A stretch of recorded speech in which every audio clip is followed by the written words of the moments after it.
Pemirsa, meski Presiden Prabowo Subianto mengatakan untuk menghapus tunjangan anggota DPR, tapi hingga kini belum ada pernyataan resmi dari DPR RI.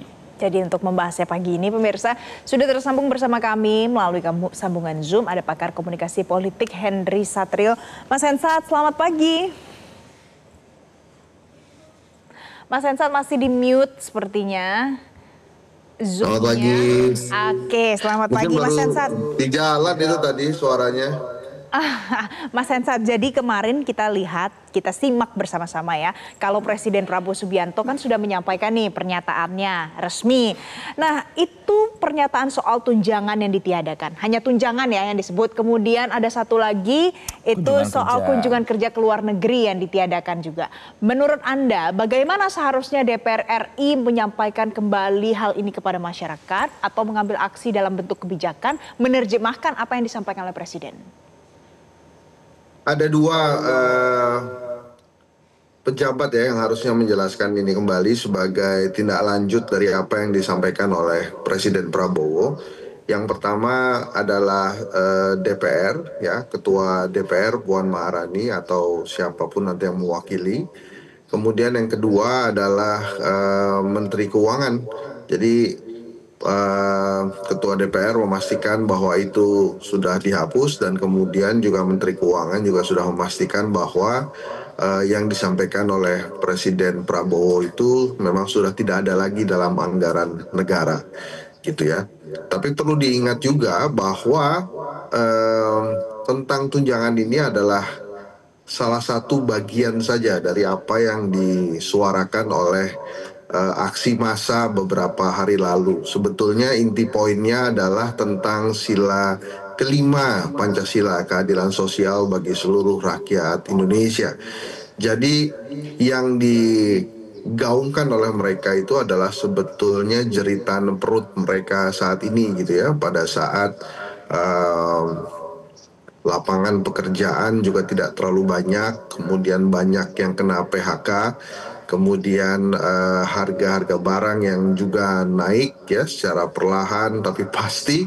Nah, itu yang diinginkan oleh masyarakat. Jadi bukan saja tentang tunjangan yang tidak ada, tapi juga diharapkan ada beberapa perbaikan dari sektor ekonomi yang dilakukan oleh pemerintah. Hal ini memang tidak sepenuhnya kesalahan dari pemerintahan Pak Prabowo, sebab di 10 tahun belakangan pemerintahan Jokowi memang meninabobokan para pekerja dan masyarakat Indonesia. Jadi pada saat ada kesulitan mereka mengeluarkan BLT, kemudian membagikan bansos gitu ya. Nah, kali ini mungkin Pak Prabowo agak kesulitan karena memang keuangan negara tidak terlalu baik.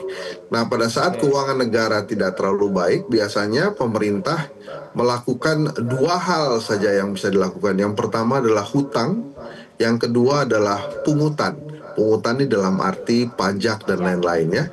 Nah, dalam hal ini nampaknya dua-duanya diambil, walaupun hutang tidak bisa lagi diambil terlalu besar karena Pak Jokowi mengambil hutang besar sekali untuk mimpi-mimpi infrastrukturnya termasuk IKN, sehingga efisiensi harus dilakukan oleh pemerintahan Pak Prabowo. Artinya pada saat efisiensi dilakukan oleh pemerintahan Pak Prabowo, tentu saja budget untuk pembangunan berkurang dan memaksa kepala-kepala daerah yang tidak kreatif akhirnya untuk menaikkan pungutan, dalam arti menaikkan pajak. Nah, hal ini sebetulnya harus diperhatikan oleh pemerintahan Pak Prabowo.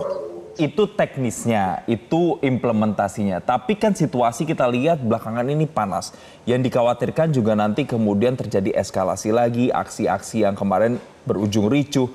Kalau sekarang, hari ini deh Mas Hensat, apa yang diharapkan bisa dilakukan oleh pejabat-pejabat mulai dari presiden sampai dengan DPR untuk bisa meredam lagi, untuk menenangkan hati masyarakat. Misalnya deh, kalau ambil contoh kemarin ketika Pak Presiden ngomong soal tunjangan misalnya. Tapi kan hanya dibilang pencopotan tunjangan saja, penghapusan tunjangan.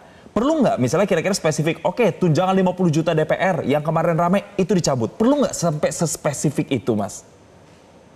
Ya, itu yang harus dilakukan oleh Ketua DPR dan Menteri Keuangan ya. Menteri Keuangan kan pemegang anggaran yang memang mencantumkan anggaran itu ada di APBN atau tidak gitu. Jadi memang pejabat-pejabat itu harus menyampaikan secara tegas, Mas. Dan itu bukan saja tunjangan untuk DPR ya, tapi juga tentang yang kemarin sudah dipastikan oleh Pak Prabowo, misalnya tentiam atau bonus bagi komisaris direksi BUMN kalau saya tidak salah itu juga dihapuskan. Itu juga harus stated lagi oleh para anak buah presiden. Jadi artinya Menteri BUMN dan kemudian juga Kepala Danantara juga harus menyampaikan kembali, menegaskan itu, termasuk tadi Ketua DPR ya. Dan gong terakhirnya menurut saya yang perlu disampaikan adalah Menteri Keuangan. Jadi efisiensi-efisiensi yang dilakukan oleh negara juga harus berimbas kepada efisiensi kegiatan pejabat negara gitu. Oke. Nah, Mas Hensat, sekarang ini yang mulai muncul ke permukaan di media sosial adalah banyak orang-orang yang menyuarakan soal undang-undang perampasan aset. Ini mungkin menyusul ketidaknyamanan publik juga sejauh ini. Nah, menurut Anda, apa yang bisa ditanggapi oleh mungkin pimpinan DPR atau pejabat-pejabat pemerintahan lain termasuk presiden soal hal ini? Karena ini jadi tuntutan di kalangan masyarakat.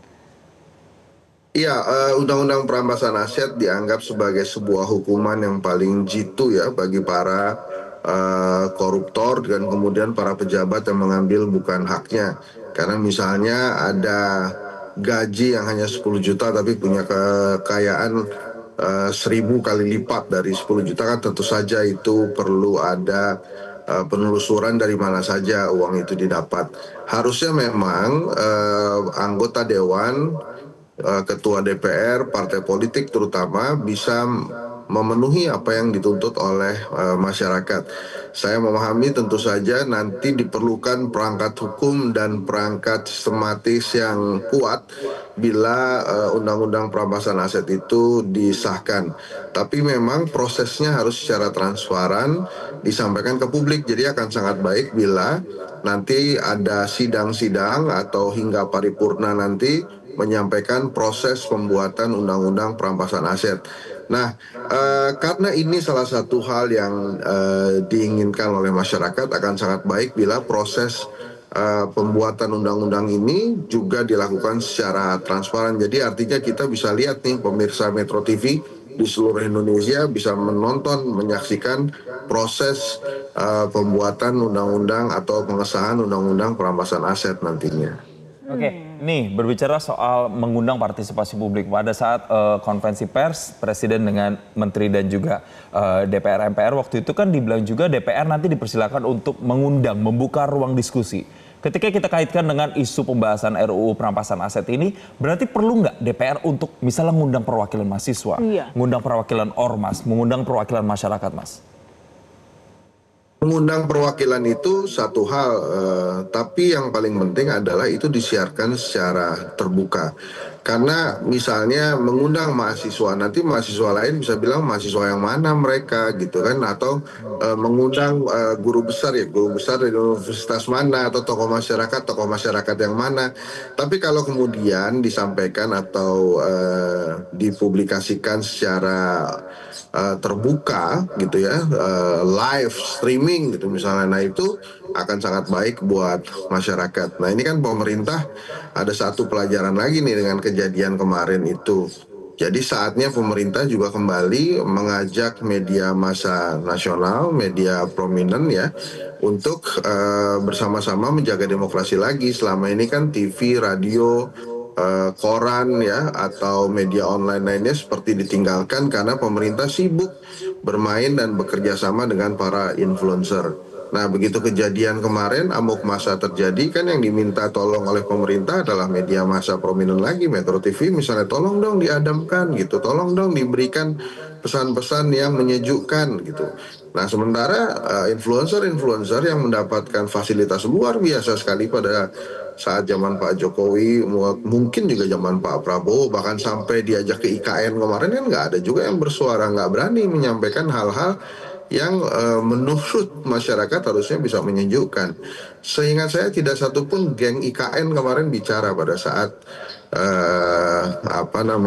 proses amuk massa itu terjadi. Harusnya kan mereka bisa menenangkan publik ya. Jadi itu salah satu pelajaran berharga bahwa media massa sebagai kekuatan keempat demokrasi harus kembali dirangkul oleh pemerintah.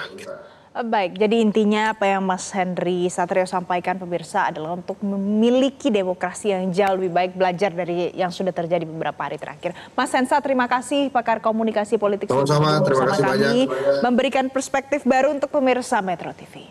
Jelajahi cara baru mendapatkan informasi. Download Metro TV Extend sekarang.